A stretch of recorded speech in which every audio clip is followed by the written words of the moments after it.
En attendant, regardez la réaction de Donald Trump, parce que je vous le disais, ça va extrêmement vite après tout ce qui s'est passé. Donc la Chine qui réplique, Donald Trump qui répond et qui est sûr de sa méthode, qui veut continuer dans ce sens-là. Regardez, il a écrit le président américain il y a quelques minutes seulement.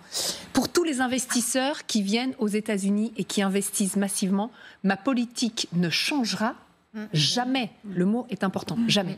C'est le moment idéal pour devenir riche et même plus riche que jamais.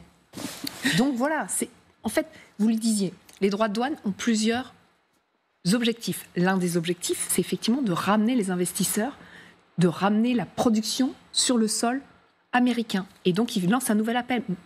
Ma politique est la bonne, venez chez moi. Oui, alors ça c'est effectivement l'un des paris qu'il fait avec les droits de douane.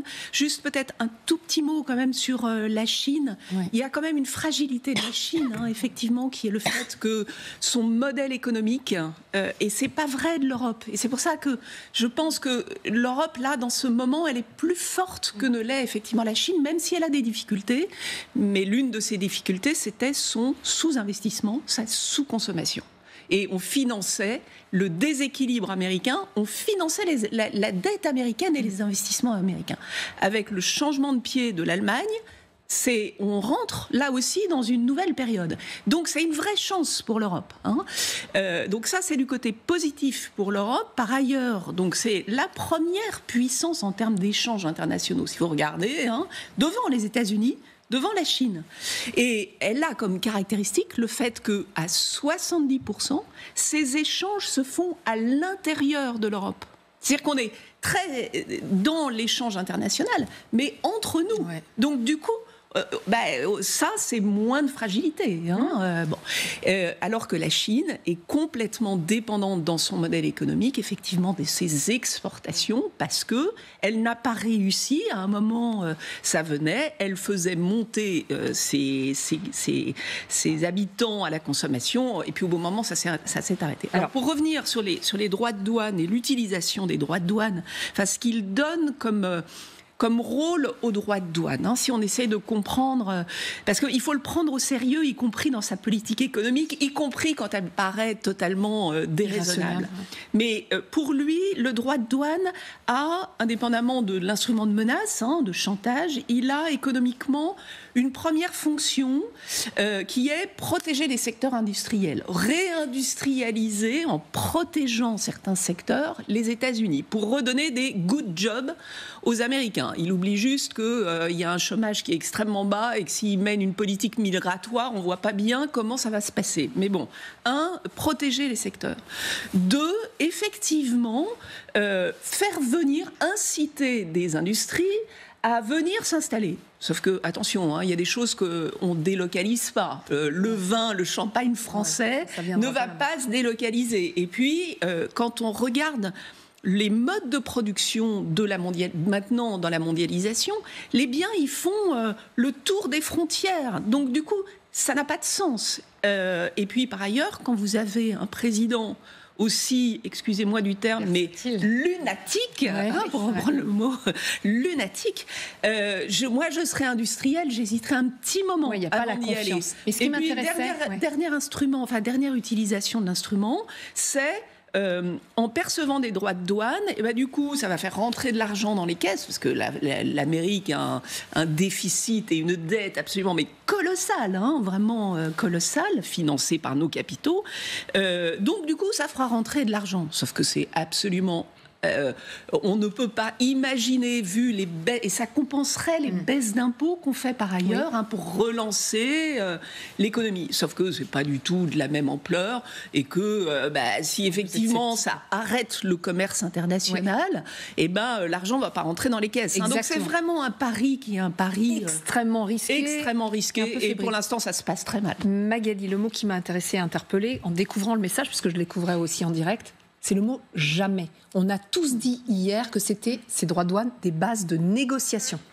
Non, mais c'est très Qu'est-ce que ça veut dire? Alors, il répond clairement à cette interrogation quand il dit « je ne changerai jamais de politique ». Justement, à ces investisseurs, à ces entreprises auxquelles il fait des appels du pied pour qu'elles viennent s'installer et qui ont des doutes. En effet, est-ce que cette politique, elle est là sur le long terme? On sait que pour installer une nouvelle usine, il faut des années.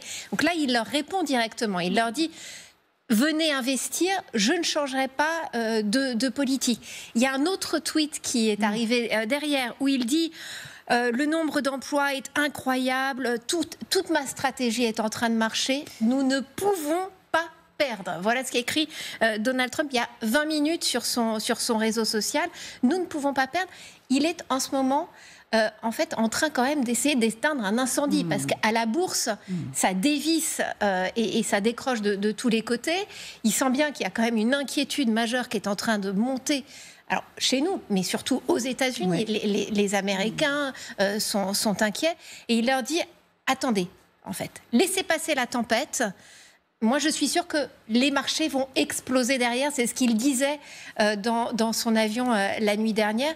Il s'est montré en train d'aller jouer au golf aujourd'hui, comme pour dire c'est business as usual, on panique pas. Je veux pas paniquer. Là, quand même, ces messages-là qui sur son réseau social sont écrits en majuscules, ce qui est en lettres capitales, ce qui est toujours un signe d'énervement un petit peu, ou en tous les cas d'emphase chez Donald Trump. Et vraiment, le message, c'est peut-être que la bourse est en train de dévisser, mais moi, je suis certain de ma stratégie. Donc, ça veut dire, en effet, ça veut dire on négocie pas, en fait. Ça veut dire pour le moment, je suis très tiens bon sur mes droits de douane. Je suis tellement sûre de moi qu'effectivement, regardez, je joue au golf. Pendant que la planète est en feu, moi, regardez ce que je fais. Je vais jouer ma partie comme d'habitude. Planète en feu, juste au passage, Catherine, on le signale, la réplique de la Chine a aussitôt entraîné la chute des bourses au niveau mondial. Oui, alors après, c'est une surréaction. On sait aussi que la bourse surréagit toujours aux annonces. Mais ce qui est inquiétant pour les bourses européennes, pour la bourse américaine, c'est que quelque part, les perspectives, il n'y a pas d'optimisme qui s'annonce à venir. On attend maintenant la réplique européenne. On n'attend pas de bonnes nouvelles. Et la réplique européenne va forcément, là aussi, faire dévisser les cours de bourse. C'est-à-dire que, pour l'instant, ce qui est quand même très préoccupant, c'est qu'il y a déjà une longue chute. Si on regarde, ça fait plusieurs semaines maintenant que les valeurs boursières chutent à Wall Street et qu'on ne voit pas ce qui pourrait inverser la donne aujourd'hui. A priori, ce mouvement va continuer. Ouais. Alors regardez le CAC 40, là, les images en direct. A priori, il y a une légère remontée. Là, oui, parce qu'il y avait la surréaction du départ et puis ça remonte. Ça remonte, mais là, il faut pacifier forcément. Juste, est-ce que ça veut dire quand même la Chine qui réplique de manière extrêmement ferme? L'administration Trump avait demandé surtout à rester calme, à attendre que ça se passe et ne voulait pas d'escalade. Est-ce que l'escalade pour vous a commencé cet après-midi?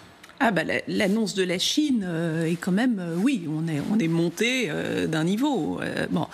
Après, sur les marchés financiers, alors c'est tellement difficile de prévoir,